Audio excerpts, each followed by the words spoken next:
So it's 2011, LeBron's Heat lost in the finals, Angry Birds was the most downloaded app, this was the #1 song of the year,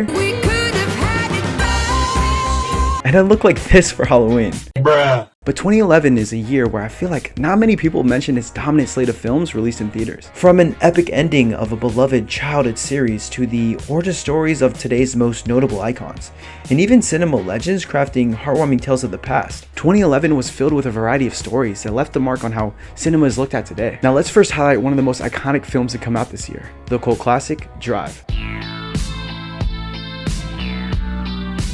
Like literally the best opening title sequence ever. In spite of me just wanting to drive in my car and play synthwave the whole time, this movie has this neo-noir aesthetic about it, which oddly makes you feel like you're actually in the urban LA setting. What makes this film a great watch is Ryan Gosling's character, carrying the film's mood and visual style.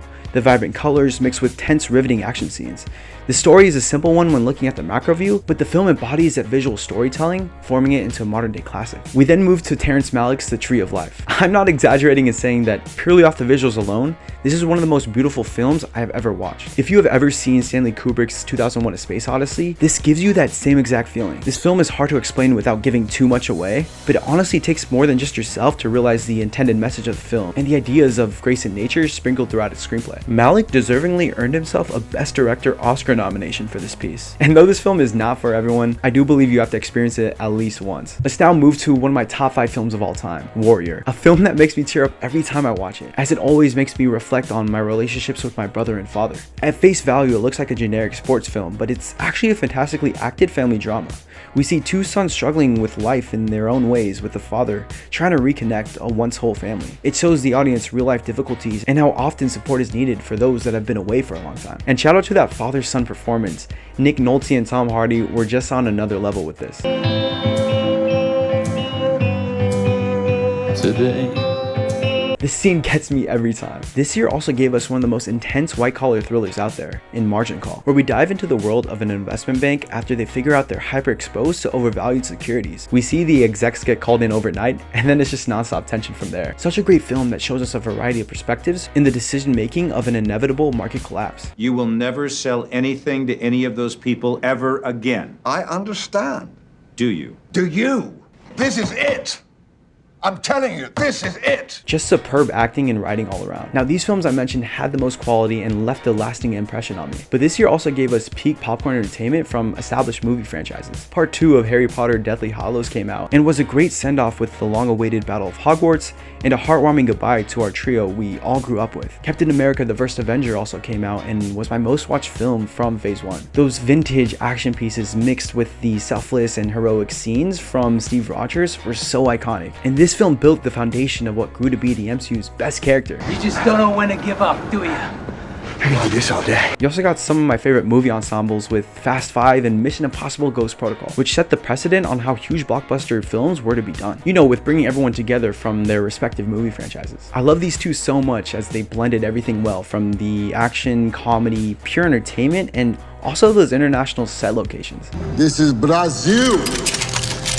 Just was a different time back then. So I do love my live action popcorn flicks, but this year also produced some great animated films as well. The Oscar winner for Best Animated Film this year went to Rango, easily a top 10 animated film of all time for me. A Western adventure with Johnny Depp bringing that charisma as always.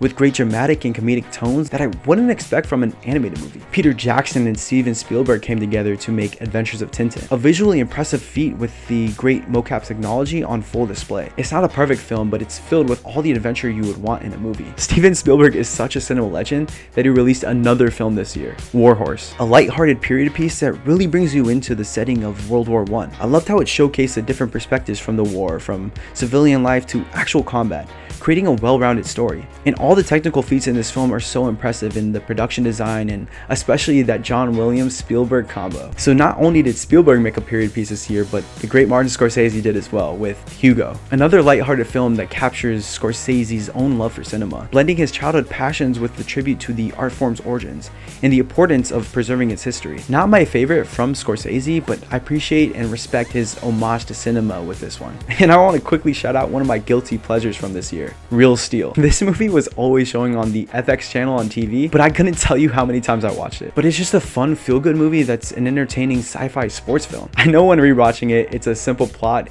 and it doesn't have the greatest acting, but I just love those underdog elements and the motivational tone it gave us. And on the completely opposite note of a feel-good movie, 2011 produced probably the most disturbing film I have ever watched. We're talking about the international Spanish film, The Skin I Live In. I don't want to say too much about this film because I know a lot of people haven't heard of it or have seen it. I would personally describe it as a horror, but it's more or less a thriller that makes you question morality, obsession, revenge. It's a great film, but it's very dark and super unsettling. I think you have to give it a watch, but just beware of it. Now let's move to the prestigious award players from 2011. So the film that won Best Picture this year was the black and white silent film, The Artist. Easily one of the top films of the decade for me, as it opened my eyes to a genre and style I was reluctant to even give a shot to. But this film had so many great aspects to it, from the score to its acting performances.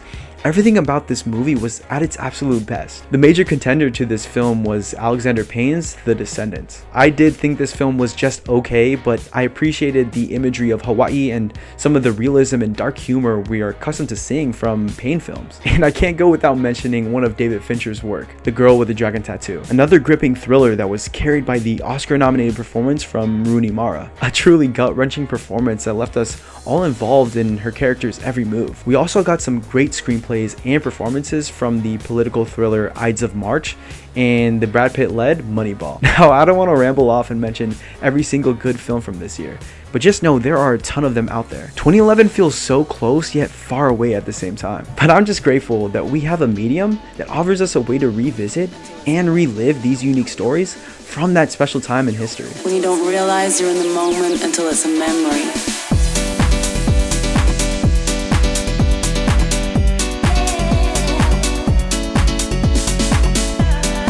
Okay, so 2011, such a great year in film. It's so fun just to look back at films, kind of rewatch them when making this video, but there's so many classics in here that I didn't know were all bundled up in this one year. It was a long time ago, 13 years for that matter. Please mention below if I didn't mention your favorite film, but I just enjoy going back into history and uncovering what cinema has already produced, you know? But I made a 2014 video too, my most popular video on this channel, so people love that. I love going back into history and seeing what years had to offer. So thank you guys so much for watching. I appreciate your time, and I'll see you on the next one. Cheers, guys. Have a good one.